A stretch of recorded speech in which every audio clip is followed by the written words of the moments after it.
La Cafetera. Dirige Fernando Berlín. ¿Quieres un café? En el programa La Cafetera de Radio Cable la ha entrevistado Fernando Berlín en La Cafetera. Esta mañana en La Cafetera de Radio Cable. Porque con las cosas que había dicho, que yo le oí la grabación del programa de Fernando Berlín. Mire, yo parafraseando a Radio Cable, no estás sola. Well, of course, what do you think he's going to say? Please sell tomahawks? Is he going to say, please sell those tomahawks? I really appreciate it. I did actually say, would you mind if I gave a couple of thousand tomahawks to your opposition? I did say that to him. I said it just that way. He didn't like the idea. He really didn't like the idea. No, I said it that way. You have to be a little bit lighthearted sometimes, but no, he doesn't want tomahawk is a vicious weapon. It's a vicious, offensive, incredibly destructive weapon. Nobody wants tomahawks. La política en España la deciden los españoles y las españolas, es lo que está haciendo el gobierno de España. Somos absolutamente soberanos y desde luego la democracia se fundamenta radicalmente en esto y por tanto el gobierno de España tomará las decisiones que estime oportunas, que él ya las ha tomado, y nosotros no nos vamos a someter ni somos súbditos del señor Trump. Somos completamente soberanos y decidimos la estrategia, las políticas que influyen en nuestra política económica, en la política social, en la política internacional y en la política de defensa. No manda Trump en España, mandan los españoles y las españolas. Ninguna sociedad, evidentemente, está libre de amenazas, lo sabemos muy bien, tampoco por tanto la nuestra. Pero es un orgullo decir que aquí en España, particularmente aquí en León, bueno, pues nuestro país está preparado, como el que más, para hacer frente a este tipo de amenazas. Además, gracias al desarrollo de infraestructuras críticas, nos hemos posicionado donde siempre quisimos estar, y es como un nodo clave de interconectividad en Europa. Lo tenemos, yo creo que todo para ser referentes. Contamos con una extraordinaria infraestructura en telecomunicaciones. El que vamos a reforzar la coordinación y la fortaleza de nuestro sistema de ciberseguridad con la creación del Centro Nacional de Ciberseguridad, que va a estar incardinado, adscrito a la presidencia del Gobierno. Esta iniciativa se une a la revisión que estamos ya poniendo en marcha de la Estrategia Nacional de Ciberseguridad y al Plan España Digital año 2026. En este sentido, a 5 años del cumplimiento de la Agenda 2030, hemos de recordar con vehemencia que alcanzar el hambre cero solo será posible si existe una voluntad real para ello y no únicamente solemnes declaraciones. Por esto mismo, con renovado apremio, hoy estamos llamados a responder a una pregunta fundamental. ¿Dónde estamos en la acción contra la plaga del hambre que continúa flagelando atrozmente a una parte significativa de la humanidad? ¿Cómo cuidamos a la infancia y la adolescencia en una época en la que las pantallas lo atraviesan absolutamente todo? Este libro nos coloca ante una pregunta muy urgente. ¿Qué está pasando cuando las infancias acceden cada día a contenidos violentos, a contenidos sexuales o degradantes? ¿Qué ocurre cuando lo que ven a los 12 años o incluso antes moldea su manera de entender el cuerpo? Bueno, ayer dijo que se lo dejaba a los servicios jurídicos, ¿no? Básicamente yo creo que se ha metido en un charco absolutamente innecesario en esa cruzada que tiene contra las mujeres, en este caso contra las mujeres de la Comunidad de Madrid y contra los derechos de las mujeres. Es un registro anónimo y no solamente estigmatiza, sino que protege a los objetores en un registro que ya dijo el Tribunal Constitucional que tiene que ser activo y que tiene que ser individual, que tienen que ser los objetores los que digan yo no quiero ejercer esta prestación del Sistema Nacional de Salud. Por eso existen estos registros, como también existe el registro de eutanasia, que por cierto la señora Ayuso cumple perfectamente. O sea que aquí hay un sesgo ideológico y bueno, y unas ganas de la señora Ayuso también de ser protagonista en un debate que creo que tenemos superado ya las mujeres.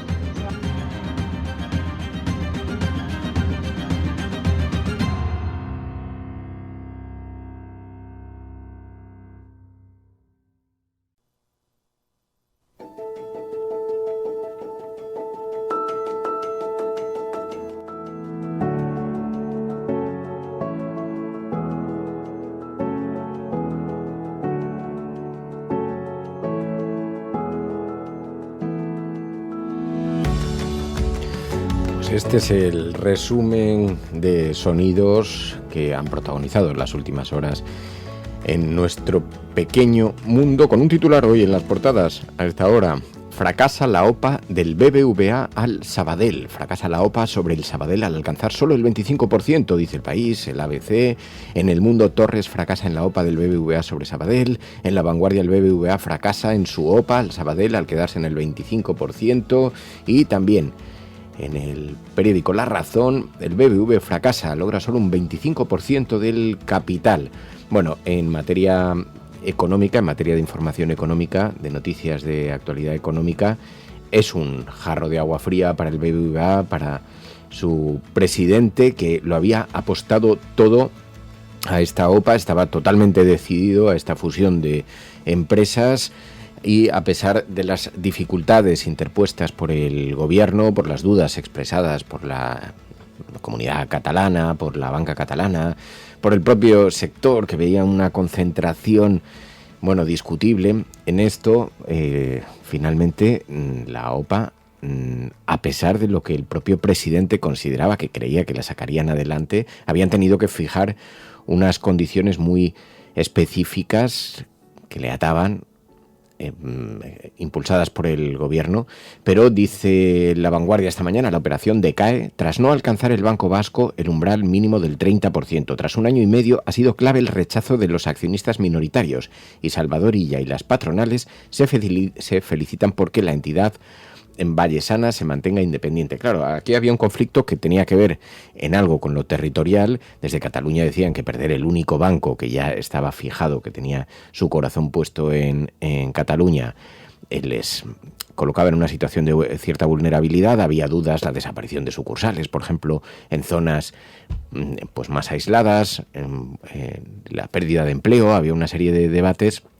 Y la pérdida de soberanía si la entidad de pronto terminaba deglutida por una compañía tan fuerte como el BBVA. Los que somos pequeños clientes, claro, yo tengo mi cuenta allí y yo decía, pues hombre, gracia a la fusión, pues no es que me haga, porque cuando dos bancos se funden, pues las comisiones se incrementan, por lo menos ahora compiten entre ellos. El Banco Sabadell además tenía algunas particularidades en su forma de operativa. El BBVA es un banco muy grande, con grandes clientes, y entonces pues ahí el pequeño comercio, las pymes, todo eso, pues no son necesariamente su prioridad, por lo tanto las condiciones no son siempre las más ventajosas cuando comparas con otros bancos. Y yo decía, ya verás, nos van a freír a comisiones, van a desaparecer las sucursales, esto va a ser un lío, ¿qué te pasas? Bueno, pues parece que no va a suceder, porque esta mañana la noticia a última hora, luego sé que hay muchas razones por las que el sector financiero también defendía esta OPA. Pero el Banco Catalán logra mantener la fidelidad de sus accionistas después de una batalla de 17 meses, aspira a seguir siendo independiente en el futuro, dice el periódico El País, y la entidad presidida por Torres acepta su derrota. Es una oferta cicatera, dice el periódico El País, y una segunda OPA de doble filo. Así fracasó la operación del BBVA. El Banco Sabadell ha cosechado una contundente victoria en su pulso contra el gigantesco BBVA, que lanzó una oferta pública de adquisiciones, una OPA hostil, hace 17 meses, y el banco, con sede en Bilbao, solo ha conseguido la aceptación de la oferta de un 25% de los accionistas. Dice esta mañana la portada del banco, del periódico El País. El Sabadell se reafirma en su voluntad de continuar como una entidad independiente, como han defendido a lo largo de este proceso. Bueno, es la noticia de esta mañana, la noticia en materia económica, que viene acompañada por otras muchas de las que vamos a hablar ahora. Trump se va a ver de nuevo con Putin. Dice que quiere poner fin a la guerra de Ucrania, y también va a haber encuentro con Zelensky. Así que todo el mundo está mirando hacia Estados Unidos para ver cuál es su posición. Y ahora ya veréis, porque ayer le sacaron una declaración a Donald Trump que le deja en una situación muy difícil, porque demuestra una vez más que opera siempre un poco en complicidad, voy a decir en comandita, no como títere, pero en complicidad con Vladimir Putin, incluso para aquellas cosas que le afectan en su posible frente de guerra.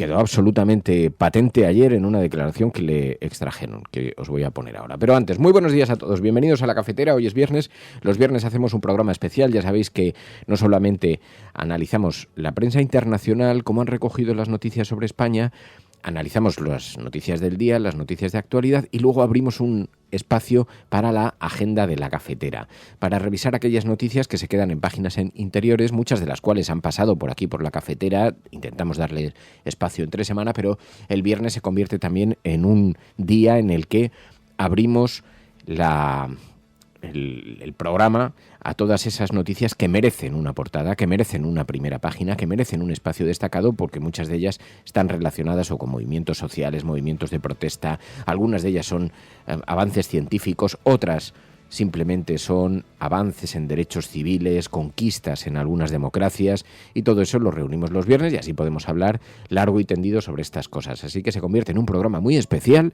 por lo que os agradecemos de corazón vuestra compañía durante el mismo. A esta hora, mientras estáis escuchando esto, Berlín seguramente se encuentra en alguna tertulia de televisión blandiendo el florete, el sable, en los oscuros callejones de la corte madrileña, allí donde la navaja trapera sale y allí donde los bajos fondos del periodismo navegan con bastante tranquilidad, pero está muy bien porque nos permite también tomar la tensión de cómo está, tomar la temperatura, exponernos un poquito, que tampoco pasa nada, librar algún que otro duelo y jugar a este juego de la prensa, de la retórica de la prensa, en el que se ha convertido este tiempo de comunicación. Estás escuchando La Cafetera y si lo estás haciendo, no estás sola. Levántate con ganas, que el mundo hoy no se acaba. No dejemos la esperanza en la caja de Pandora. Siente el nuevo. Bueno, la FAO ha celebrado 80 años. La Organización de las Naciones Unidas para la Alimentación y la Agricultura, en el marco de su 80 aniversario, ha celebrado un importante acto esta semana en una ceremonia en el Día Mundial de la Alimentación.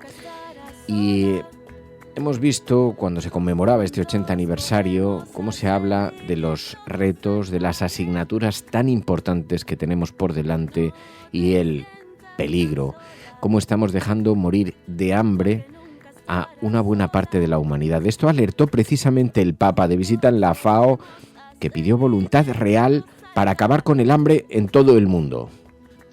En este sentido, a 5 años del cumplimiento de la Agenda 2030, hemos de recordar con vehemencia que alcanzar el hambre cero solo será posible si existe una voluntad real para ello, y no únicamente solemnes declaraciones.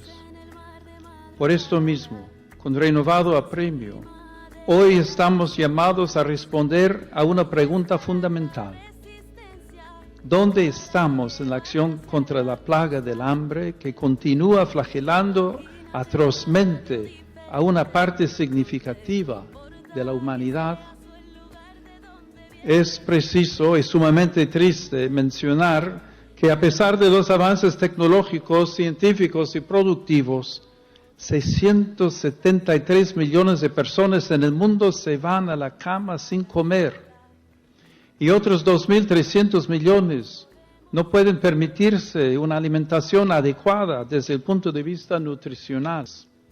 Permitir que millones de seres humanos vivan y mueran golpeados por el hambre es un fracaso colectivo, un extravío ético, una culpa histórica.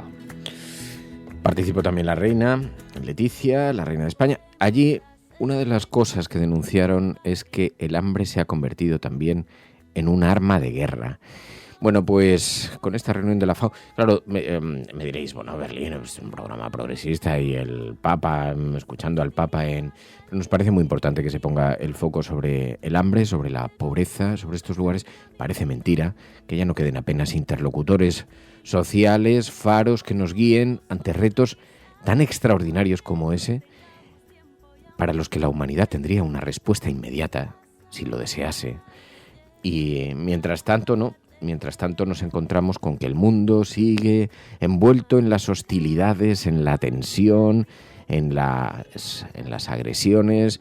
Fijaos, Donald Trump participaba en una rueda de prensa, los periodistas en la Casa Blanca le preguntaban por las relaciones con Ucrania, Putin, y Trump confesó que había consultado a Putin sobre el envío de misiles a Ucrania. Sabéis que Ucrania ha pedido que le envíen unos misiles Tomahawk. Dicen que con eso van a poder luchar, son unos misiles muy poderosos, dice Donald Trump. Bueno, pues llegó a consultárselo a Putin. Esto de consultarle, hola, ¿está el enemigo? Es que tengo aquí unos misiles pensando enviárselos a tu enemigo. Y entonces, claro, esto ha desatado toda una ola de iras, diciendo, pero ¿cómo es posible que este señor es un títere del gobierno? Aunque lo hace en forma sarcástica, como es él, dice, no le guste mucho la idea, pero a él lo dejó depositado. Selling Tomahawk missiles. Well, of course. What do you think he's going to say? Please sell Tomahawks? Is he going to say, please sell those Tomahawks? I really appreciate it. La periodista le pregunta, ¿ha consultado qué le pareció a Vladimir Putin que la posibilidad de que sean enviados misiles Tomahawk? Y Donald Trump bromea y dice, ¿y qué cree que va a decir? Sí, hombre, por favor, véndeselos. I did actually say, would you mind if I gave a couple of thousand Tomahawks to your opposition? I did say that to him. I said it just that way. Y entonces ahí confiesa y dice que, de hecho, le dije, ¿les importaría si les doy un par de misiles Tomahawk a sus oponentes? Lo dije precisamente así. Y le pregunta a una periodista, ¿y cuál fue su respuesta? Y Donald Trump bromea y dice, realmente no les gustó la idea. He didn't like the idea. He really didn't like the idea. No, I said it that way. You have to be a little bit lighthearted sometimes, but no, he doesn't want Tomahawk is a vicious weapon. It's a vicious, offensive, incredibly destructive weapon. Nobody wants Tomahawks. Bueno, Ucrania está buscando misiles Tomahawk de largo alcance de Estados Unidos. El presidente estadounidense, sabéis que se va a reunir con Zelensky, que visita la Casa Blanca este viernes, y Donald Trump pues conversó con Vladimir Putin. Y en este concierto de alianzas, de llamadas cruzadas, Ucrania, mientras busca estos misiles de largo alcance de Estados Unidos, claro, eso pondría a Moscú y a otras ciudades rusas importantes al alcance de sus misiles. Seguramente si se venden, se venderán con limitaciones y dado que son armas tecnológicas, pues probablemente estarán hasta programadas para evitar que lleguen a ciertas zonas. Pero lo que sí fue muy destacado es que confesase esa interlocución con Putin y que le ofreciese, le interpelase en torno a una materia tan extraordinariamente sensible como esa. Pero vivimos en un tiempo de pocas certezas, de enormes dificultades. Mientras Donald Trump está intentando cerrar el capítulo de Gaza, recibe hoy a Zelensky, que viene pidiendo misiles de largo alcance para presionar a Vladimir Putin, y mientras Zelensky está anunciando la creación de un gobierno militar en la zona de Odessa, después de que la ciudadanía retirase al alcalde, y tienen su propia bronca interna en la región. Bueno, pues Zelensky retiró la nacionalidad al alcalde de Odessa y pidió una gestora militar, para que veáis cómo está la tensión. Mientras el Kremlin advierte a Donald Trump y a Zelensky de que el suministro de estos Tomahawk sería una nueva escalada de violencia.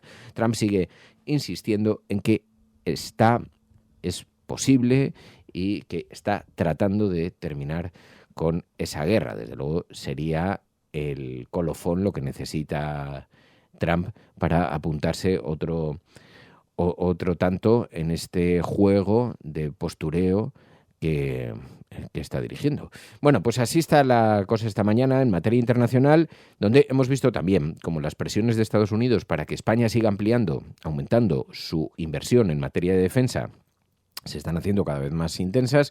Ayer le preguntaron a Yolanda Díaz sobre esto. Dice que España va a seguir firme con el gasto militar. La política en España la deciden los españoles y las españolas. Es lo que está haciendo el gobierno de España. Somos absolutamente soberanos y, desde luego, la democracia se fundamenta radicalmente en esto. Y, por tanto, el gobierno de España tomará las decisiones que estime oportunas, que él ya las ha tomado, y nosotros no nos vamos a someter ni somos súbditos del señor Trump. Somos completamente soberanos y decidimos la estrategia, las políticas que influyen en nuestra política económica, en la política social, en la política internacional y en la política de defensa. No manda Trump en España, mandan los españoles y las españolas. Bueno, porque la OTAN ha estado intentando sumar a algunos países europeos al plan de Trump para comprarle armas a Estados Unidos que sean enviadas a Ucrania. Solo la mitad de los 32 países de la OTAN acceden a participar en un plan, el plan PULP, de compra de armamento de Estados Unidos para Ucrania, aunque no ofrecen cifras, no ofrecen calendario tampoco, pero en las últimas horas hemos visto movimientos del gobierno de Trump también para que algunos países europeos inviertan en este material. Mientras España oficialmente ha cerrado la puerta. Sin embargo, según La Vanguardia ayer, ya sabéis, España sí podría sumarse, decía La Vanguardia en su portada, podría sumarse al grupo de países dispuestos a adquirir armamento fabricado en Estados Unidos para entregárselo a Ucrania. La ministra Margarita Robles participó ayer en una cumbre de la OTAN en Bruselas y dejó abierta la puerta a esa opción, por la que ya han apostado países como Alemania, Canadá, Noruega, Países Bajos, Suecia, Dinamarca, Eslovenia, Letonia, Estonia, Lituania, Portugal.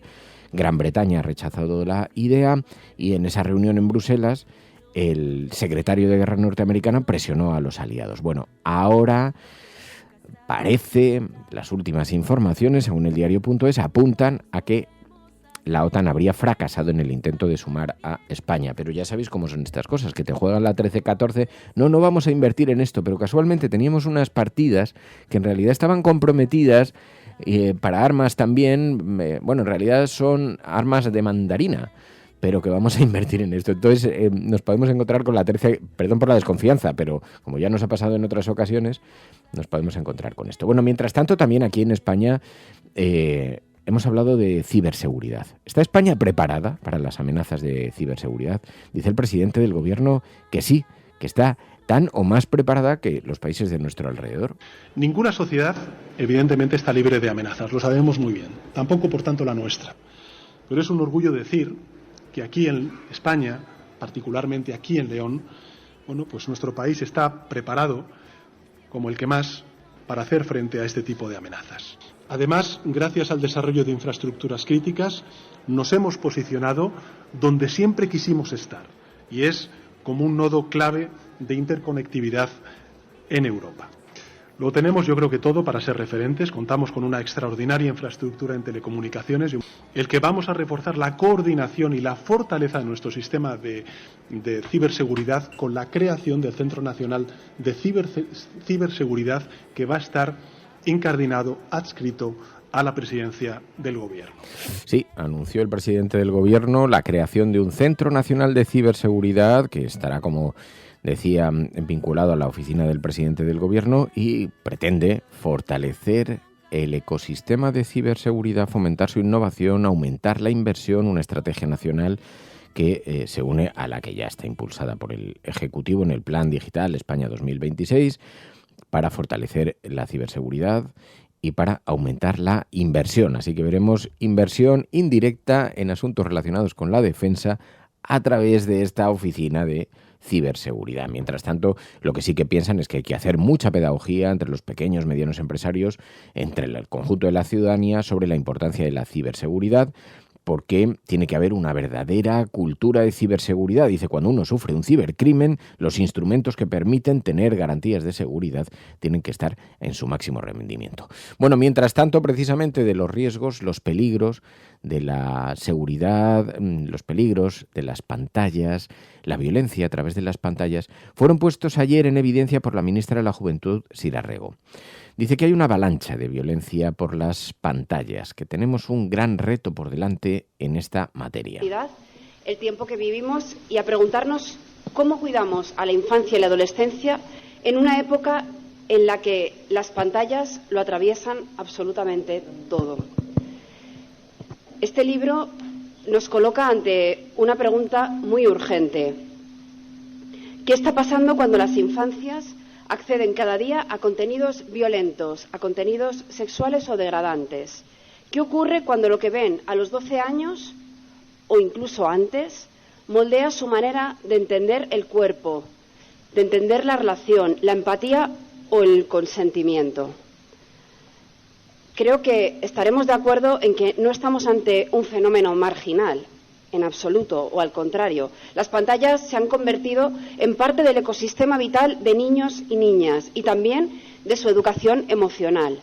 Aprenden, se comunican, se divierten, pero también, y hay que decirlo, también están expuestos a una avalancha de mensajes violentos. No se trata tampoco de demonizar la tecnología, sino que se trata de poner límites allí donde el mercado no los está poniendo. No dejemos la esperanza. Bueno, y en un mundo en el que todo esto, todas las innovaciones, todos los avances se combinan con lo reaccionario. Luego vamos a hablar con Pilar de la Peña porque esta semana hemos tenido 3 o 4 noticias que nos hacen vivir con verdadero pánico el tiempo tan cambiante que estamos viviendo. Pero bueno, ayer mismo preguntaron, ¿sabéis en esta ola reaccionaria que le da el Partido Popular en la Comunidad de Madrid, donde se han puesto a reivindicar la batalla contra el aborto? Allí hemos visto a Mónica García advirtiendo al gobierno de Isabel Díaz Ayuso que el gobierno central irá a los tribunales si Madrid no cumple con la ley del aborto, con la ley de objetores. Y decía Mónica García que, por cierto, vaya incoherencia, porque la ley, por ejemplo, de objetores a la eutanasia la está cumpliendo. Bueno, ayer dijo que se lo dejaba a los servicios jurídicos, ¿no? Básicamente yo creo que se ha metido en un charco absolutamente innecesario en esa cruzada que tiene contra las mujeres, en este caso contra las mujeres de la Comunidad de Madrid y contra los derechos de las mujeres. Decía que ese registro estigmatizaba a los objetores, pero es un registro que los públicos. Es un registro anónimo y no solamente estigmatiza, sino que protege a los objetores en un registro que ya dijo el Tribunal Constitucional que tiene que ser activo y que tiene que ser individual, que tienen que ser los objetores los que digan yo no quiero ejercer esta prestación del Sistema Nacional de Salud. Por eso existen estos registros, como también existe el registro de eutanasia, que por cierto la señora Ayuso cumple perfectamente. O sea que aquí hay un sesgo ideológico y bueno, y unas ganas de la señora Ayuso también de ser protagonista en un debate que creo que tenemos superado ya las mujeres. Luego vemos, porque ya veréis, Ayuso esta semana se ha cubierto de gloria a lo largo de toda la semana, precisamente en materia de aborto. La ha liado gorda, pero además ha utilizado con una desvergüenza extraordinaria su propio caso personal, parece una desfachatez, una inmoralidad, luego lo vais a escuchar, luego lo vamos a comentar con Pilar de la Peña, donde ha elevado a categoría de político su propia experiencia personal, exponiendo también su intimidad. Es una cosa bochornosa para utilizarlo como bandera y como arma arrojadiza contra el gobierno, contra la oposición. Es una vergüenza.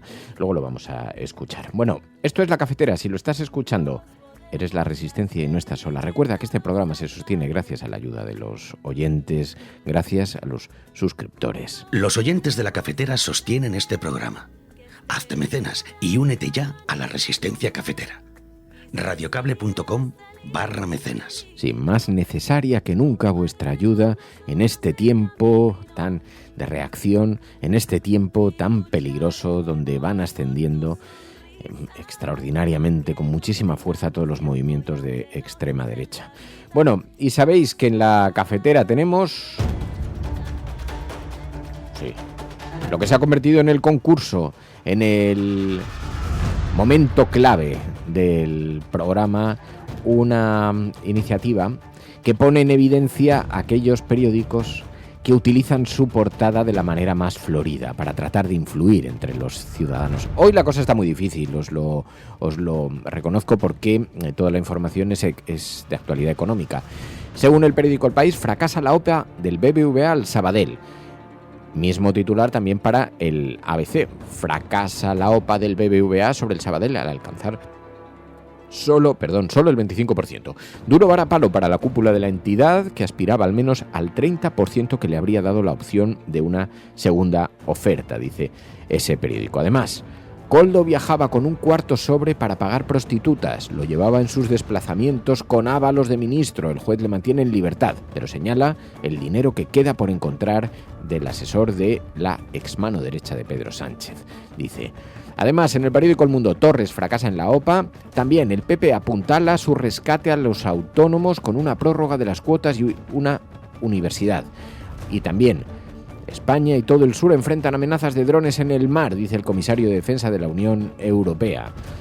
También en el periódico La Vanguardia, el BBVA fracasa en su OPA y la Unión Europea planea la libre circulación de los ejércitos. Sánchez rebate a Donald Trump y alega que España ya es líder en ciberdefensa, dice el periódico La Vanguardia en su portada. Mientras que La Razón, que lleva a Juan del Val otra vez a su portada: la literatura comercial no tiene por qué ser menor, dijo el ganador del premio Planeta, que reivindicó llegar a todos los públicos.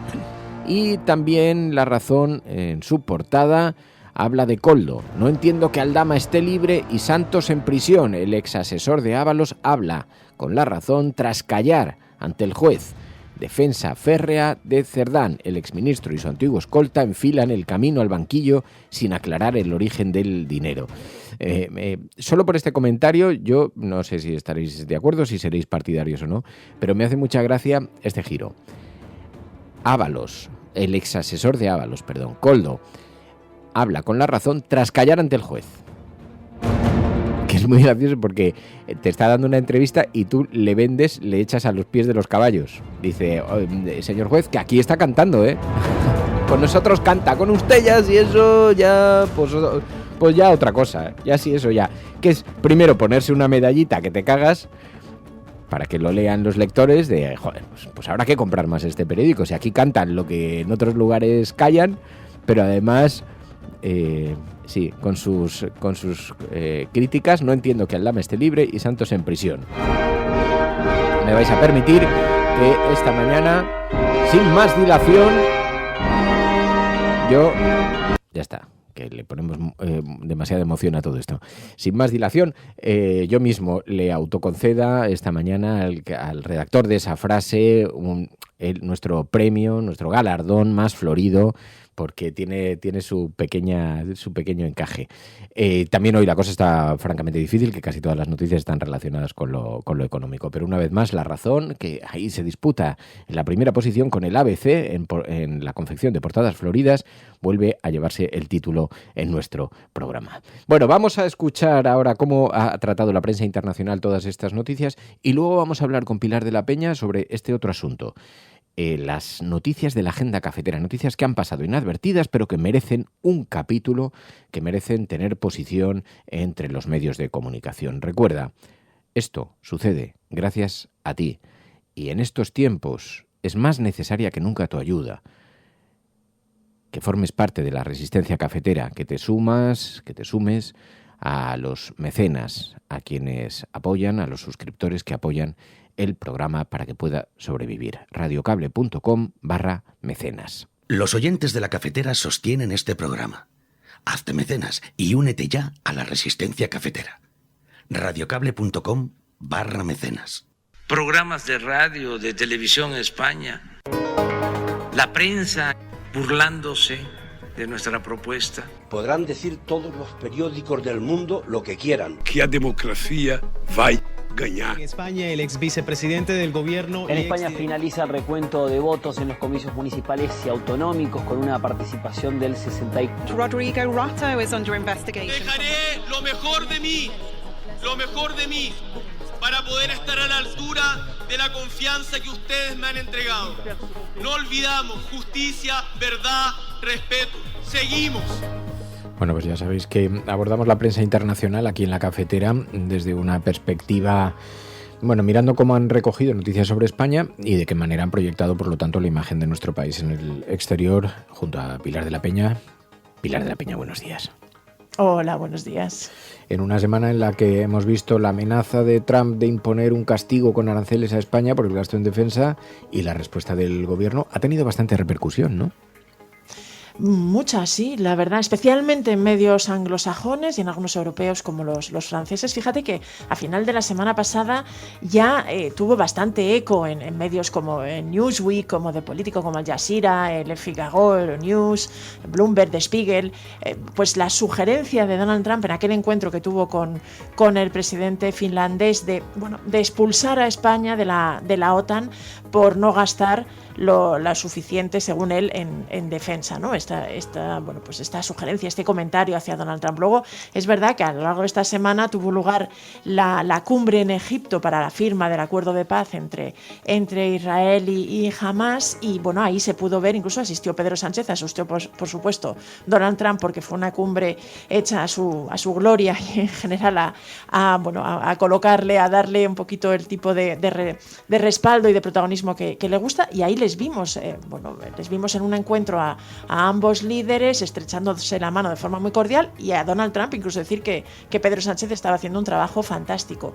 Y 24 horas después, pues esta amenaza de Donald Trump y este comentario hablando de que estaba muy descontento con la posición de España, que era el único país que se resistía a cumplir con la meta del 5% del PIB en gasto en defensa, pues la verdad es que, y esta amenaza de imponerle aranceles, asegurando que España merecía ser castigada por ello, porque era increíblemente respetuoso. Todo esto ha sido ampliamente destacado, pues desde el New York Times, a Bloomberg, de Político, el diario francés Le Figaro, La Libre Belgique, Al Jazeera, BFM-TV, incluso The Times of India se ha hecho eco de esto, ¿no? Hay algunos medios que explican que quizás este sea el comentario más agresivo hasta ahora de los que ha dirigido Donald Trump al gobierno español y en concreto a Pedro Sánchez. Algunos medios estadounidenses, como por ejemplo el New York Times, explican que hasta ahora Pedro Sánchez había estado haciendo equilibrios en su relación con Donald Trump,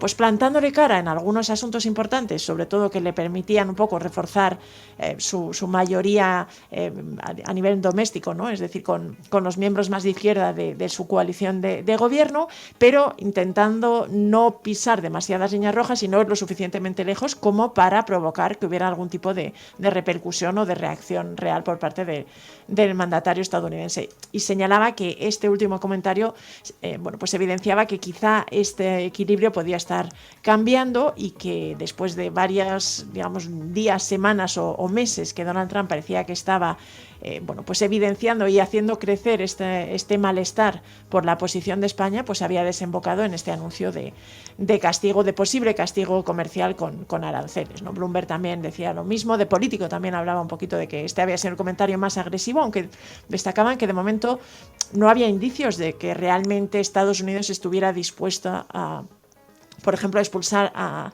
España de la OTAN de forma unilateral. Me parece que la New York Times el que lo resaltaba, ¿no? Es decir, que Donald Trump aumenta la presión e intenta realmente ejercer cada vez más o poner en una situación cada vez más incómoda al presidente español, pero sin que quedara demasiado claro qué podía suceder. Y esto es lo que luego han resaltado otros medios, por ejemplo, como Reuters, como Euronews, como la agencia turca Anadolu, explicando que tanto España como la Unión Europea, habían, quitado importancia a esta amenaza de Donald Trump a la amenaza de imponer aranceles, ¿no? Recordando un poquito, la Comisión Europea, también lo ponía de relieve Euronews, ha asegurado que protegerá a España porque la política comercial y los aranceles es algo que la Unión Europea negocia en bloque, que corresponde a la Comisión Europea, que ya se negoció en junio pasado un acuerdo muy amplio con Estados Unidos, y que en este sentido, pues si Donald Trump decidiera unilateralmente atacar a un socio individual, pues que reaccionarían de manera apropiada, ¿no? Ya te digo que hay bastantes medios internacionales que se hacen eco de esto, recogen también algunas de las explicaciones del gobierno español, y también, por ejemplo, la agencia turca pone de relieve que España asegura o responde a esta amenaza de tarifa, advirtiendo que también esto, en el caso de aranceles, también implicaría o afectaría a ciudadanos americanos, ¿no? Que se verían perjudicados por esta política comercial. Pero en general es verdad que ha tenido un amplio eco en los medios internacionales, tanto la amenaza de Donald Trump de imponer algún tipo de castigo comercial a través de aranceles, como la respuesta de la Unión Europea y del propio gobierno español. ha hecho también que, bueno, hemos escuchado esas palabras de Donald Trump en muchos medios de comunicación, tanto nacionales como internacionales. It is not nice. I think it's very disrespectful to NATO. In fact, I was thinking about giving them trade punishment through tariffs because of what they did. And I may do that. I think unbelievably disrespectful. Spain, the only one out of all the countries in NATO, the only one that said that is Spain. And I think that's, I think they should be punished for that. Yes. Ahí donde insinuaba que sí, que debería ser castigado, que debería haber una penalización y por esa falta de compromiso con los gastos de defensa. Oye, eso ha hecho que de político asegure que Sánchez se ha convertido en el aliado menos fiable de la OTAN. Es un artículo que publica la edición europea del digital estadounidense, y que esta semana que me preguntabas cómo estaba, si realmente este señalamiento a España y a Pedro Sánchez estaba calando, realmente hasta ahora en la mayor parte de los medios, bueno, se mantenía, sí se ponía de relieve que Pedro Sánchez estaba llevando la bandera de la resistencia, se estaba enfrentando de manera, o estaba teniendo, digamos, más protagonismo en enfrentarse a Donald Trump en algunos asuntos, y que también lo ponía de relieve en New York Times ayer mismo, pero hasta ahora, bueno, pues se ponía esta posición y no se hablaba un poquito del impacto que podía tener. Pero el artículo de Político sí que habla del flackiest friend, que vendría a ser algo así como el menos fiable, o digamos el que se puede hacer trizas más fácilmente, ¿no? Y aseguraba que, bueno, que había algunos diplomáticos que ya estamos acostumbrados a que Donald Trump tenga este tipo de posiciones, de declaraciones, y que además forma parte de su estilo de negociación, ¿no? Presionar hasta, bueno, pues intentar conseguir cada vez mayor compromiso y luego conformarse con algo quizá menor. Pero decía que había algunos, digamos, socios europeos que pensaban que Donald Trump tenía un punto de razón con España, y que realmente había un cierto descontento, especialmente en algunos de los aliados del norte de Europa, y señalaba en particular a los países bálticos, por ejemplo en Suecia o en Finlandia, que también se encuentran geográficamente mucho más cerca de Rusia, y que en este sentido pues están pues más interesados en aumentar los presupuestos en defensa. Y sí citaba, sin mencionar específicamente, pero hablaba de diplomáticos que sí consideraban, bueno, que Donald Trump tenía un punto de razón, y que España realmente estaba quedándose un poco atrás en el compromiso con la OTAN y con la inversión en defensa. Y aseguraba el artículo de Político que en la próxima reunión de primeros ministros y de presidentes de gobierno que iba a tener lugar en Bruselas, iban probablemente a plantear este tema y tratar de conseguir un mayor compromiso por parte de Pedro Sánchez, y decían en The Político que si no se lo conseguían, pues era posible que tuviera algún tipo de reprimenda o algún tipo de presión mayor por parte de sus socios europeos. Explicaba también el artículo, no hablaba tanto de de la amenaza de sanciones comerciales, sino un poquito más del descontento que, ya te digo, siempre según este medio había en algunos de los miembros de los países bálticos, de los países del norte, con lo que, bueno, se veía como un menor compromiso de España, o al menos una menor disposición a aumentar el gasto en defensa a los límites o al nivel al que no solo Trump, sino algunos otros países de la OTAN parecen querer llevarlo. Bueno, es uno de los asuntos que ha tenido muy ocupada pero a la prensa internacional, pero también la prensa francesa sigue poniendo de relieve que España lleva 3 años funcionando sin presupuestos, ¿no? Sí, fíjate que este es un asunto que ya hace a principios de septiembre el diario francés Libération lo ponía de relieve, porque, bueno, llamaba la atención, dada la crisis política que estaba atravesando Francia. Fíjate que ayer, bueno, se aclaró un poquito, porque parece que es posible que al final desde luego ha conseguido superar 2 mociones de censura al nuevo gobierno francés de Sébastien Lecornu, que ha anunciado de hecho que va a suspender la reforma de las pensiones, la controvertida reforma de las pensiones, y eso hasta 2028 la va a suspender, y eso le ha permitido, bueno, pues tener un poquito de margen y un poquito de aire para constituirse y para poder empezar a gobernar. Pero en Francia hay un gran debate sobre si el gobierno va a tener la suficiente fuerza como para poder presentar unos presupuestos y ampliarlos, ¿no? Esto es un asunto que preocupa bastante y que genera incluso cierto pánico. Y lo que ya decía Libération hace casi un mes, es que bueno, pues España era un país que llevaba 2 años funcionando sin presupuestos, sobreviviendo sin presupuestos, explicaba un poco los detalles, y esta misma semana otros 2 medios, Marianne, que es un semanario, y Radio France, la emisora pública, pues hablaban un poquito de lo mismo, ¿no? Explicaba Marianne, por ejemplo, que en España no hay presupuestos por tercer año consecutivo, pero tampoco hay pánico. Un poco en contraste con lo que sucedía en Francia, ¿no? Que generaba mucha inquietud la idea de que pudiera funcionar el país sin presupuestos, ¿no? Entonces recomendaban mirar un poquito lo que estaba pasando al otro lado de los Pirineos, e incluso decía, bueno, que España podría hasta vivir una legislatura entera sin presupuestos, ¿no? Explicaba que de todas formas era un asunto y un problema que estaba previsto en la Constitución, que permitía prorrogar los presupuestos sin límite, y que de momento Pedro Sánchez, ante los problemas que había tenido o que los problemas que tenía para lograr el suficiente apoyo parlamentario o mayoría parlamentaria, pues se estaba prorrogando los de 2023. Y bueno, pues señalaba que en este caso, salvo un cambio de aquí a enero, pues era posible que se mantuviera y que siguiera funcionando el país. Y destacaban, de hecho, que funcionaba, que crecía económicamente, y que ni siquiera ni los mercados ni los empresarios mostraban demasiado preocupación, ¿no? Y Radio France hacía un reportaje un poco hablando de lo mismo, ¿no? Decía algo así como: no presupuesto, pero no problema tampoco, que en España, bueno, pues se mantenía esta situación en la que el gobierno prorrogaba los presupuestos y no presentaba cada año una ley de finanzas públicas nueva, pero podía mantener el gobierno, y pues gracias a este mecanismo que permitía al país seguir funcionando, pues estaba incluso creciendo bastante más que la media europea.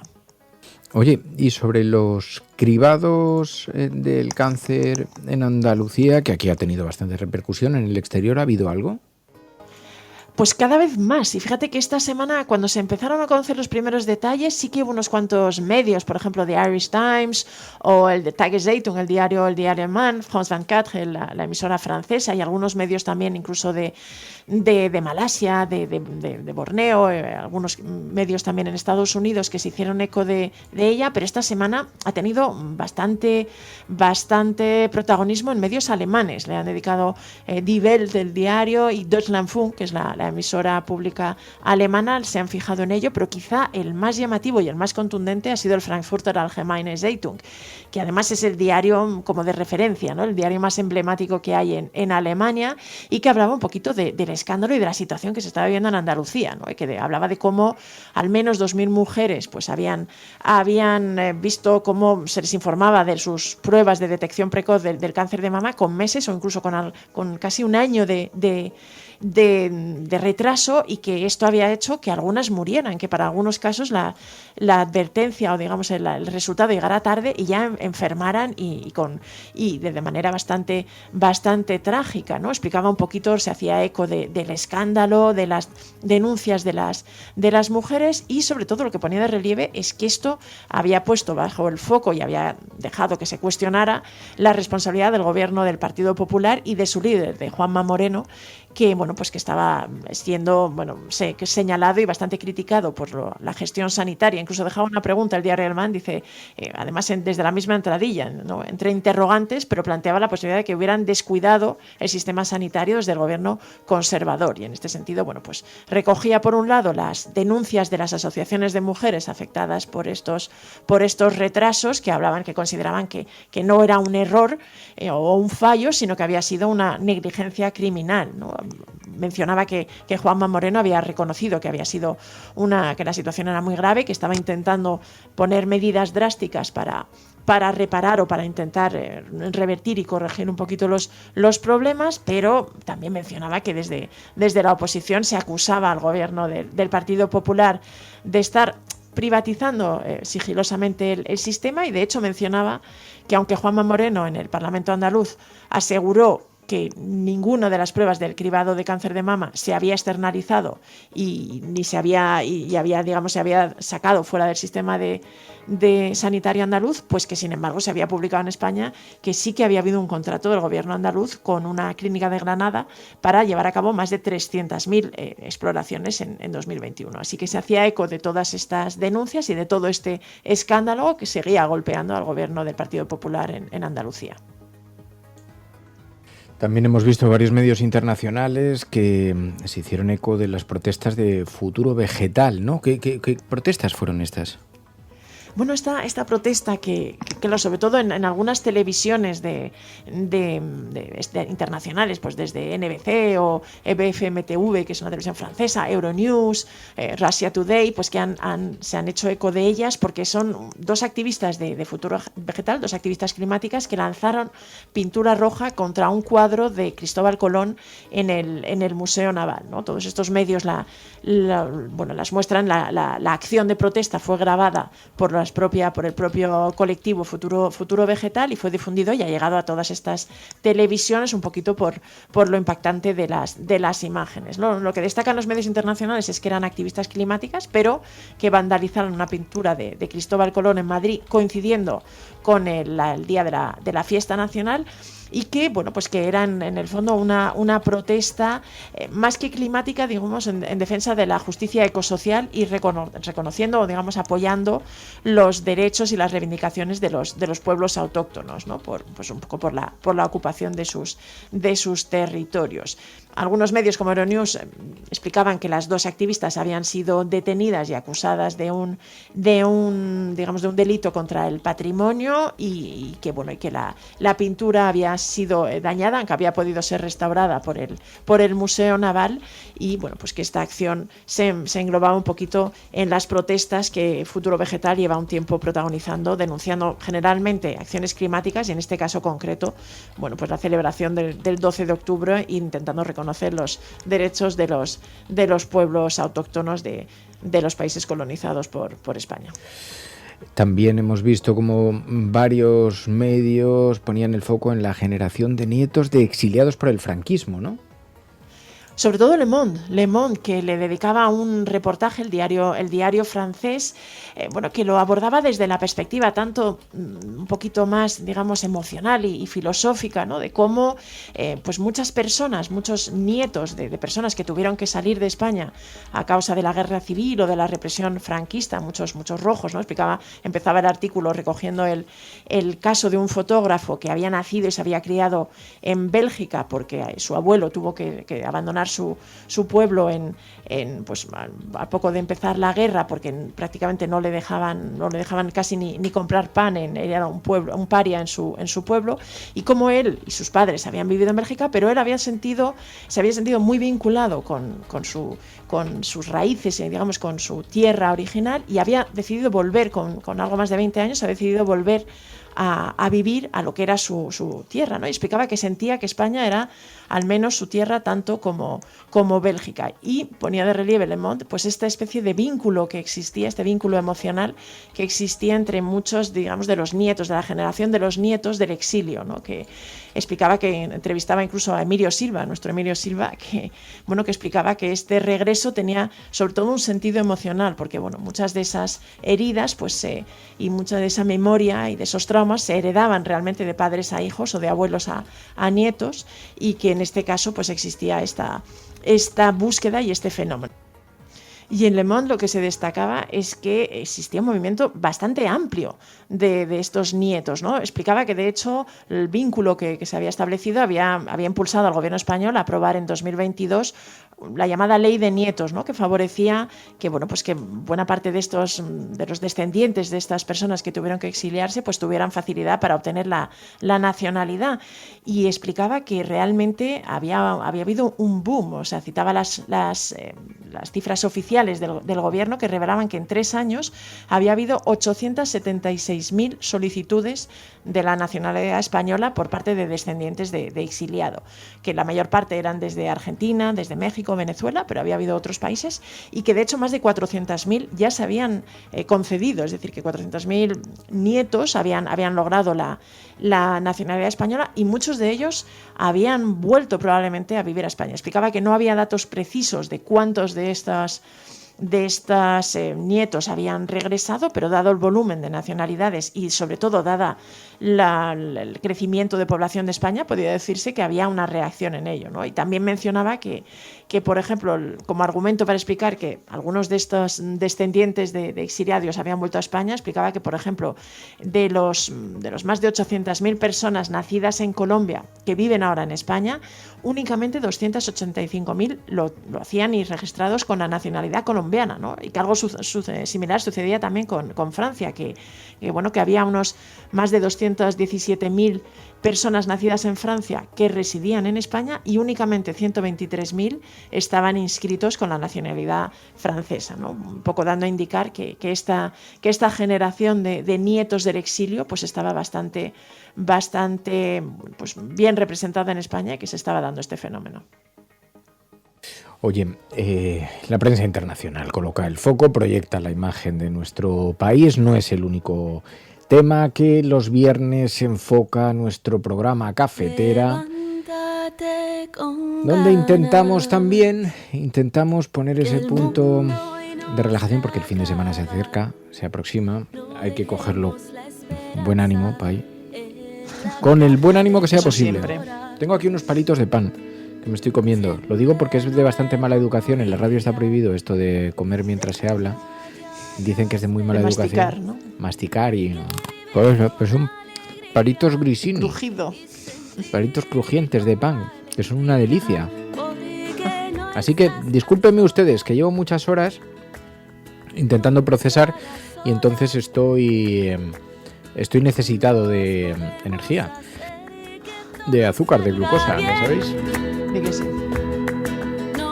Bueno, y vaya semana hemos tenido una semana, por cierto, en la que sabéis que hablamos de la agenda de la cafetera también los viernes, aunque son noticias que vamos colando a lo largo de la semana, los viernes concentramos un buen número de estas noticias.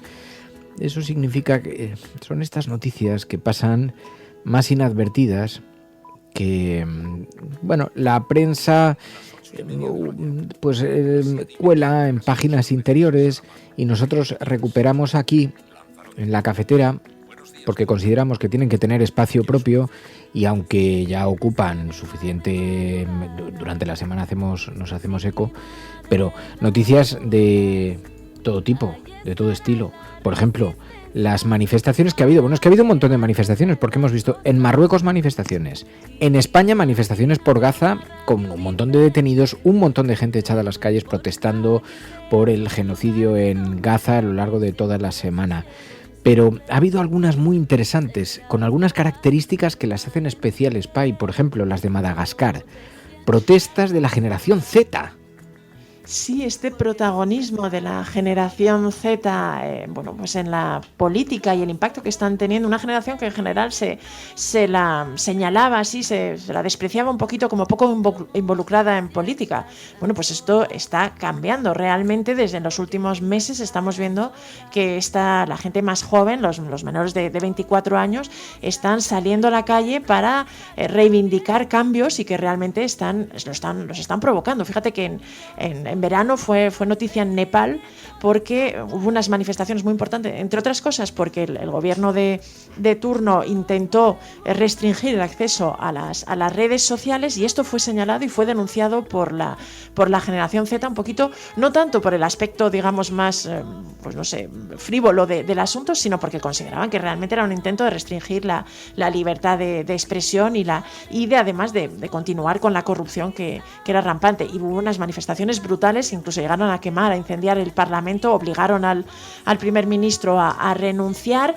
Fíjate que hace muy poquito tiempo hablábamos también de lo que estaba sucediendo en Marruecos, donde bueno, la generación Z había decidido manifestarse en defensa de mayor inversión en servicios básicos como sanidad o educación, ¿no? Denunciaban y de hecho criticaban el enorme gasto que se está haciendo para traer el Mundial de Fútbol que se va a organizar, que Marruecos va a organizar junto con España y Portugal, y decían no necesitamos grandes estadios, necesitamos pues mucha mejor infraestructura sanitaria, ¿no? Denunciaban, por ejemplo, que 8 mujeres embarazadas habían muerto en el mismo hospital por la falta de medios, ¿no? En Perú, que hace muy poquito ha sido también destituida Dina Boluarte, ha sido una destitución así un poco rara, que no ha hecho mucho ruido porque ha sido a través del Congreso, pero la generación Z ha salido a la calle también en Perú porque consideran que el país necesita un cambio, es decir, hay una fuerte desconexión, un gran malestar con los gobiernos que están teniendo en los últimos años en Perú, y la persona elegida para sustituir a Dina Boluarte pues también es señalada, y pues la generación Z está manifestándose de manera muy intensa en contra. Pero es que además en Madagascar hemos visto esta misma semana también una situación parecida, ¿no? Las enormes manifestaciones ciudadanas lideradas en particular por la gente más joven, provocaron que el presidente, que se llama Rajoelina, tuviera que salir del país y se forzara un cambio de régimen. En este caso concreto de Madagascar, parece que lo que ha terminado habiendo es un golpe de Estado, porque el ejército es el que ha asumido de momento el poder después de unirse a las manifestaciones de la generación Z, pero todo esto indica cómo realmente esta generación de gente joven, que hasta ahora se les menospreciaba un poquito, pues ha decidido tomar la bandera, protestar e intentar provocar cambios, y en muchos sitios lo están consiguiendo, ¿no? Y como comentabas, aquí en España, la huelga general en favor de Palestina, y denunciando que a pesar del acuerdo de alto el fuego, a pesar de esa paz que se está intentando gestionar, hay muchas cosas que no pueden quedar impune, y que esta misma semana hemos visto también como la generación Z, no solo la generación Z, porque era también una huelga y una jornada de movilización que apoyaban varios sindicatos, pero ha sido especialmente seguida por los más jóvenes, y han intentado que este caso y que esta denuncia y que esta causa en concreto pues se mantuviera bajo los focos, y que se recordara y no caer en el olvido. Sí, han sido tiempos, son tiempos con mucha agitación, son complejos, donde también nos es muy difícil generacionalmente comprender a todos estos movimientos, la manera en la que se organizan, también muchos de ellos cómo se vinculan, porque hay de todo. Vemos como la última encuesta del CIES nos pareció extraordinariamente preocupante. Lo estuvimos hablando con Emilio Silva aquí en la cafetera ayer mismo, precisamente el jueves en la cafetera, por si queréis buscar el programa, al ver que una parte casi cercana, que roza el 20% de los jóvenes, consideran que el franquismo era una buena solución, que se vivió bien durante el franquismo. Estuvimos comentándolo con Emilio por si queréis recuperar el programa, pero en todo caso, decimos, estas son nuestras noticias de la agenda cafetera. Hoy, señor García Egea, le voy a dar 2 datos. Quiero estudiar profundamente qué está sucediendo en los centros de salud. No todos quieren trabajar y arrimar el hombro, y esto es tal cual. ¿Sabes eso que dicen, más vale lo malo conocido que lo bueno por conocer? Pues eso es Ayuso. Señora Abascal, no es que no nos atrevamos, no es que nos hayamos rendido, no es que seamos cobardes. Lo que ocurre es que no queremos ser como usted. La agenda de cambio que nuestro país necesita es la agenda feminista. No puede haber barrios ni calles seguras si no hay fronteras seguras. Los hurtos se han reducido en un 38,3%, los robos con fuerza en domicilios un 32,8%, la sustracción de vehículos un 30,5%. Con la mirada puesta en levantar, imaginar nuestro país en 10 años, ahí estoy y voy a estar, y con una enorme ilusión. El cielo no se toma por consenso, el cielo se toma por asalto. Yes, we can. Yes, we did. Yes, we can. El enemigo es Daesh, el terrorismo yihadista. Más allá de la agenda setting está la agenda de los oyentes de la cafetera. Buenos días, Resistencia. Os hablo desde Atenas, donde vivo y trabajo desde hace más de 3 años, cuando empezó la mal llamada crisis de los refugiados. Creo que la revolución dicen que será feminista o no será, y yo apunto, además, que será ecologista o no será. Hagamos que se nos oiga, hagamos que se nos conozca. Buenos días, cafetera. Muy buenos días, Resistencia. Os saludo desde Miami. Buenos días, cafetera. Buenos días, cafeteros. Buenos días, Resistencia.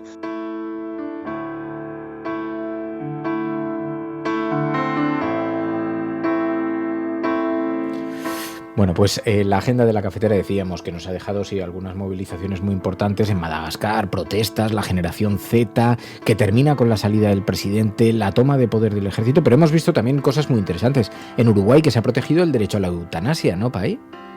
primer país de América Latina que lo hace por ley. Hay algunos otros países, Colombia o Ecuador, por ejemplo, que han despenalizado la eutanasia, pero ha sido a través de las decisiones de los tribunales constitucionales, ¿no? Pero no había sido aún pues introducido, digamos, desde el punto de vista legislativo. Bueno, pues Uruguay ha sido el primer país que lo ha hecho, lo ha hecho esta misma semana, gracias al apoyo del Frente Amplio, incluso de algunos diputados de la oposición, y en este sentido han dado la luz verde al proyecto de ley de muerte digna, que es así la primera que convierte a Uruguay en el primer país de Latinoamérica que legaliza o que tiene, que da luz verde a la eutanasia. Es interesante porque Uruguay se está volviendo una buena alternativa, que de pronto es una anomalía en América Latina. Está colocado, es un país con una cierta estabilidad, pero además con gobiernos que tienen iniciativas progresistas súper interesantes, y es verdad que la gente dice, no, vamos, yo conozco un uruguayo que me decía, estáis mirando muy lejos, cada vez que pensáis en lo mal que está el mundo, dice, no estáis mirando lo bien que está Uruguay o lo apetecible. No sé si medirlo en estos términos, pero sí que es interesante. Bueno, luego hemos visto cosas también. Esta ha sido una semana donde, por ejemplo, se ha hecho muy viral, os lo voy a poner porque creo que merece la pena que lo coloquemos, que le demos énfasis. Una entrevista de Wyoming que tuvo con Gonzo para Salvados. Allí Wyoming hablaba de cómo está cambiando la sociedad y cómo estamos olvidando de dónde venimos, el lugar tan terrible del que procede lo que le ha costado a la democracia, lo que ha costado conseguir los derechos. ¿Y del futuro qué es lo que te da miedo? Fundamentalmente que hay algo que yo no tenía claro. Yo pensaba que todas las cosas que se conquistaban ya eran irreversibles porque la gente tendría la inteligencia para defenderlas. Hostia, a mí lo que me preocupa es esta sensación de ovejas entrando al matadero por su propia voluntad. Los griegos hablaban de un triángulo que eran 3Ds, que era democracia, demagogia, dictadura. Y el hombre se mueve en esos elementos, ¿no? Entonces yo esto no me lo terminaba de creer, o pensaba que los ciclos eran más largos. O sea, que al final es cíclico. O sea, que en Alemania haya gente, haya nazis, tío, pero no habéis visto lo que os pasó, que laminaron el país, que causasteis una destrucción. Pues hay gente que reivindica el nazismo. Yo esto pensaba que no iba a ocurrir, y sin duda es porque la gente se agota. O sea, cuando uno nace en algo que ya le viene todo dado, no lo valora, entonces, bueno. Yo no sé si es que no valoramos lo que tenemos, no recordamos lo que se perdió, simplemente que hay una generación pues que vive de los mitos que se establecen, y que luego hay gente que tiene mucha capacidad para la propaganda, hay movimientos que tienen mucha capacidad para la seducción, para la propaganda, para hacernos seductor lo que fueron los viejos dramas, ¿no? Y eso me resulta verdaderamente terrible, pero me parece una reflexión, la de Wyoming, bastante interesante, ¿no? Totalmente, es un poco en la línea de esta encuesta del CIS, ¿no? Del 21% que considera que los años de la dictadura fueron buenos o muy buenos. La encuesta, fíjate que también decía que había pues un porcentaje de votantes, creo que era un poco menor, pero también muy alto, demasiado alto, que consideraban que la democracia era peor sistema que una dictadura, ¿no? Y llama la atención que eso esté pasando cuando en España hemos tenido una dictadura hasta 1975, que es que no hace tanto. Tú y yo habíamos nacido ya, entonces que realmente se esté olvidando lo que pasa en Alemania también con este auge de partidos abiertamente neonazis, que realmente no hayamos sido capaces de garantizar que esa manera de entender y de esas ideas queden desterradas. Creo que es un pequeño fracaso como sociedad que corremos el riesgo de pagar en los próximos años. A ver, porque el mundo es inevitablemente cíclico y parece que no terminamos de creérnoslo. Siempre decimos, los derechos no están definitivamente conquistados, y cuando pasamos un cierto periodo de placidez, entonces perdemos la memoria. Pero es que es cíclico, todo vuelve. Lo que llama la atención es que vuelva tan rápido, que de pronto estemos haciendo frente a movimientos, a fenómenos súper reaccionarios, donde la gente se entregue completamente a movimientos de esta naturaleza. Bueno, alertaba de esto precisamente esta misma semana Pedro Almodóvar. Recogía un premio y allí decía, Pedro Almodóvar, necesitamos un gobierno progresista, pero más que nunca, además. Darle las gracias a los miembros del gobierno que están hoy aquí presentes y pedirles que para que ese miedo y tantas otras cosas sean irrecuperables, les necesitamos a ellos, un gobierno progresista. Es una tarea ardua, vas a ver las noticias. Vamos, yo no me pondría en el lugar de Pedro Sánchez, pero ahora este tipo de gobierno es más necesario que nunca.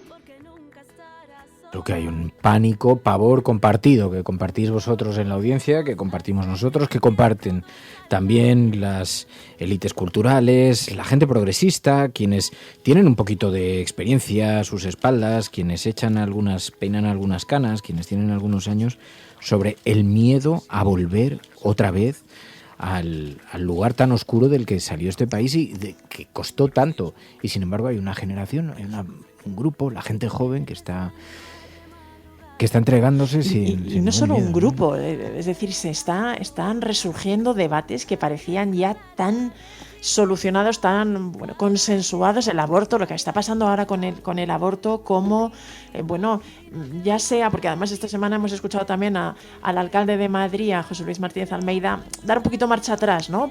Ante todo el revuelo que se había formado, pero al final estamos volviendo a hablar del aborto, estamos hablando de incluso el gobierno ha planteado la posibilidad de blindarlo en la Constitución, porque por increíble que parezca en 2025 en España, cuando ya ese era un asunto que genera un enorme consenso, pues desde la extrema derecha han conseguido volver a poner este asunto en el debate, ¿no? Y hemos escuchado incluso a algunos líderes del Partido Popular, pues que se han mostrado cierta coincidencia, o que a lo mejor en un intento de desgastar a Pedro Sánchez, aunque realmente es incomprensible cómo recuperar ahora el aborto, creen que les puede beneficiar electoralmente, pero sí que de manera muy preocupante hemos visto como algo que parecía un derecho que parecía tan conquistado para las mujeres como el derecho al aborto se está volviendo atrás y se está incluso cuestionando, si no de forma directa, sí de forma un poco por los lados, intentando que se vuelva a hablar de ello, que vuelva a ser debate, ¿no? El debate sobre el aborto en estos días ha sido tan profundamente escandaloso, tan vergonzoso ver cómo Martínez Almeida además daba marcha atrás en 2 días, como el primer día justificaba la votación en el pleno del ayuntamiento para informar de un supuesto síndrome que se sacaron de la manga, un supuesto síndrome post-aborto. Esto ha desatado una auténtica bestiada, una riada de comentarios, pero luego también se ha sumado Isabel Díaz Ayuso y claro, de pronto devuelven un tema. Pues váyanse a otro lado a abortar. Y no se va a señalar a ningún médico por practicar un aborto o por no querer practicarlo. No se va a señalar en la Comunidad de Madrid. ¿Le parece poco? No sé qué le pasa a la señora Isabel Díaz Ayuso con las mujeres y con los derechos de la mujer. No sé qué problema tiene, no sé qué venganza tiene que cobrarse con las mujeres, en este caso madrileñas. La señora Díaz Ayuso lo que está diciendo es que va a incumplir la ley. Por cierto, ese registro de objetores, Madrid lo votó a favor en el Consejo Interterritorial. Quiero decir que está contradiciendo a lo que se votó en el Consejo Interterritorial por todos los consejeros del Partido Popular también, y lo que está poniendo de manifiesto... De pronto un debate... que claro, el PP acusa al PSOE de instrumentalizar el debate que ellos mismos han sacado. Es una cosa que es de una ironía, pero hemos alcanzado también un nivel tan absolutamente vergonzante, porque aquí todo el mundo da marcha atrás sin que a nadie le pese, sin que parezca que tenga consecuencias. Fijaos en Martínez Almeida. Bueno, es que ya lo dejé claro, ¿no? Lo que nosotros pretendíamos hacer, y por tanto vamos a seguir en esa misma línea. A nadie, ninguna mujer se le va a obligar a recibir ninguna información. Lo dije claramente, el problema no es darle información a las mujeres. Yo creo que lo que condujo a equívoco y confusión por nuestra parte, y además lo asumo y lo dije desde el primer momento, es que parece que estábamos asumiendo el argumentario de Vox en relación con una categoría científica de que verdaderamente no existe, y por tanto esta es la oportunidad que voy a tener de dar unas explicaciones a las madrileñas en este caso, que son las principales. Es que es una auténtica broma, de verdad. O sea, yo os lo digo, es tan impúdico como se pueden, sin consecuencias, dar 7 pasos para adelante, 1 para atrás, como... Bueno, es una cosa absolutamente vergonzante lo que ha sucedido en estos días. Ahora dice que es que condujo a confusión. Bueno, el debate sobre el aborto ha sido brutal, ha alcanzado a todos los partidos políticos. Me parece un acto de hipocresía total y absoluto cuando se preocupan mucho de los supuestos niños no nacidos y en cambio no dicen ni mu, incluso aplauden el genocidio en Gaza, que ha asesinado, como todo el mundo sabe, a miles de niños, ¿no? Que se cojan una flotilla y vayan a Gaza a preocuparse por los niños que están siendo asesinados. Es que, mientras tanto, claro, todo esto ocurre con el contexto que sucede. Y luego, como hemos visto también, algunos pasajes que yo, fíjate, me daba cierto pudor este tema porque cuando Isabel Díaz Ayuso sacó su propio caso personal, ella padeció, pero fue por razones médicas, padeció un aborto, 2 abortos naturales, creo. Es una experiencia seguramente dificilísima, pero muy poco tiene que ver con los asuntos de los que se estaba hablando. No tuvo ningún reparo en sacar su propio caso personal y colarlo en la actualidad. Y tercero, y sobre Sánchez. Y esto ya es personal.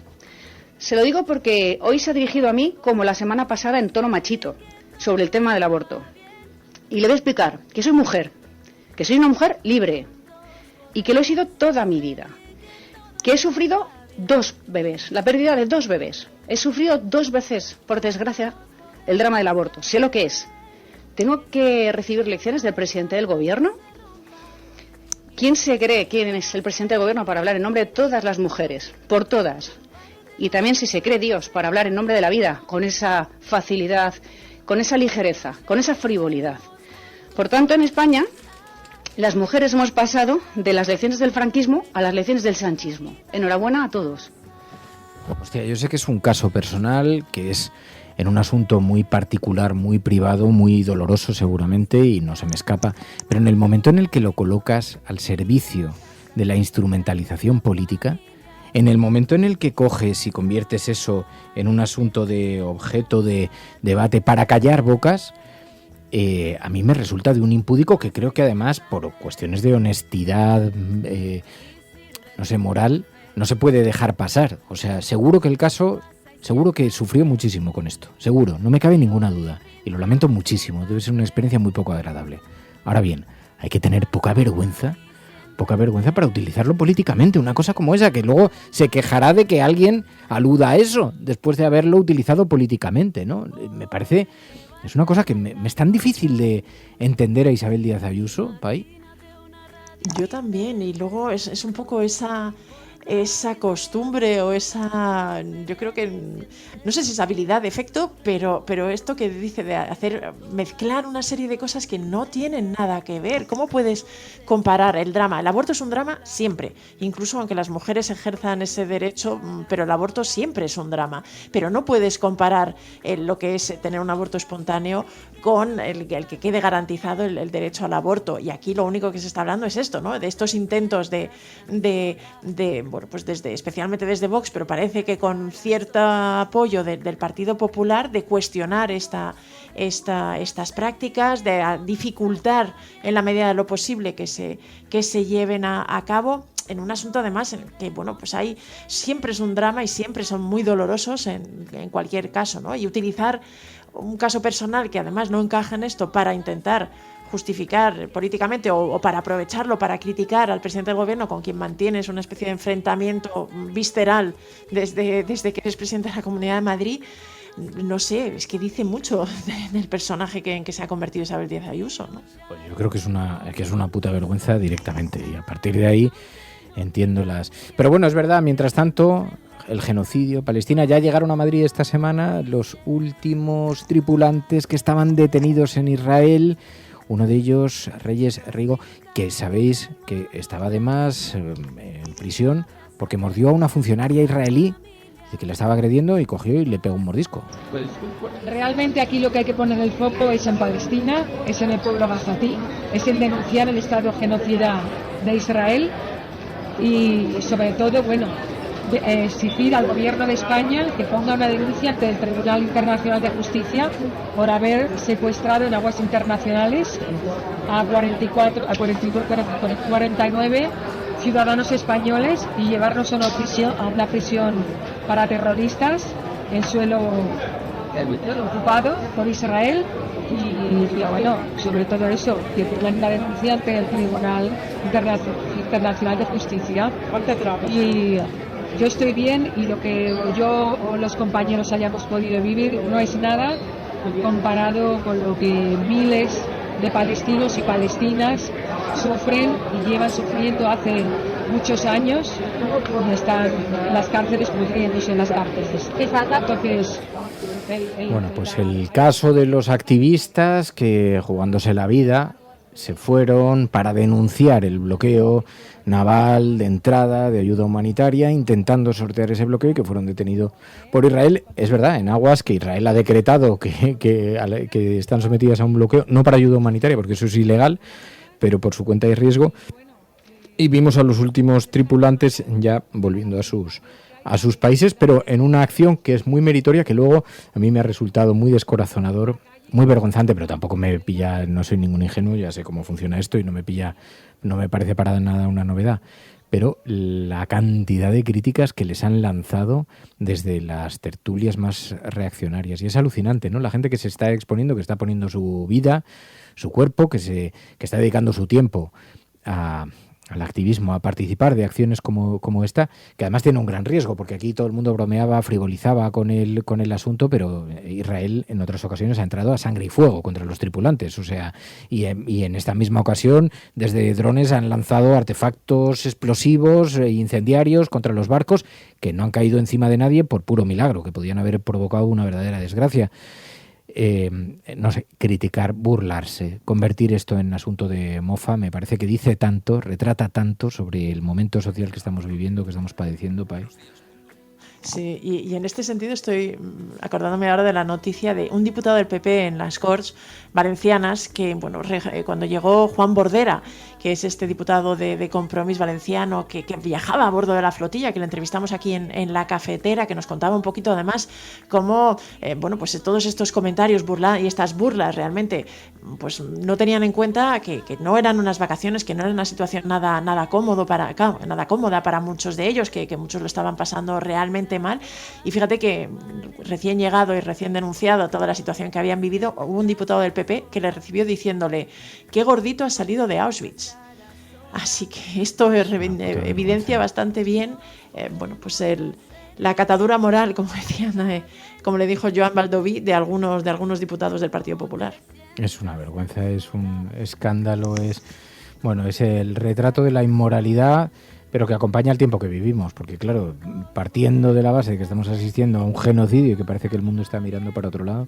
Bueno, así está la semana, qué cosas. Luego hemos visto también como algunas cuestiones, claro, hay quien tiene unos enormes altavoces, pasa con la COE, que de pronto se permiten lanzar críticas, por ejemplo, al salario mínimo interprofesional, lanzar descalificaciones, burlas a las ocurrencias de Yolanda Díaz, algunas cosas que cuando lo miras desde cerca que resultan bastante vergonzantes. Bueno, Afra Blanco tuvo un momento en televisión que también tuvo bastante repercusión.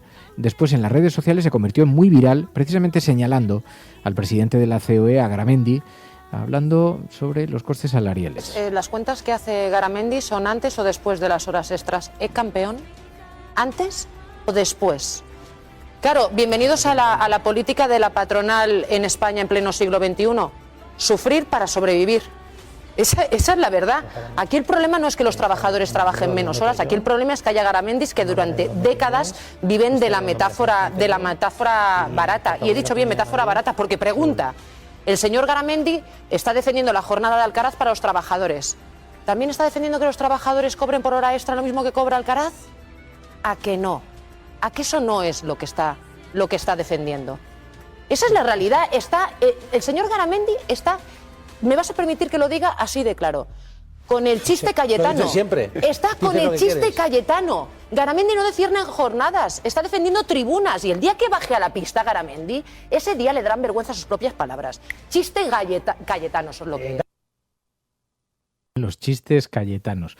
Bueno, ¿cómo está la semana? ¿Cómo está la cosa, queridos amigos? Así vamos.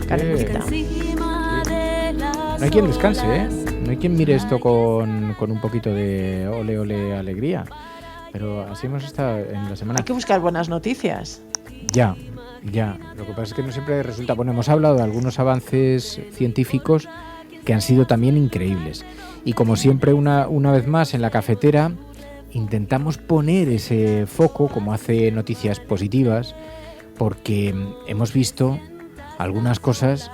Por ejemplo, hemos visto cómo han desarrollado un tipo de análisis de saliva, una investigación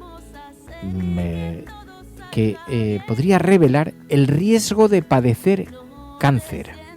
Es un equipo de investigación de la Universidad del País Vasco y han identificado un tipo de marcadores moleculares en la saliva que podrían revelar el riesgo de una persona a desarrollar enfermedades importantes. Lo vimos en noticiaspositivas.press y es verdad que, claro, cuando vemos cómo evoluciona todos estos, los resultados además sientan la base para el desarrollo de una herramienta que no es nada invasiva, que puede además favorecer un diagnóstico muy precoz, la medicina de precisión, y entonces ha sido muy bien recibido por la comunidad científica esta investigación liderada por un equipo de la Universidad del País Vasco. Para que veáis que no todo son malas noticias. Claro, eso, si lo contrastas con las polémicas que ha habido aquí sobre el cribado de cáncer de mama, la de Andalucía es una de ellas, que hemos hablado antes en la prensa internacional, que ha tenido una gran repercusión en la prensa extranjera.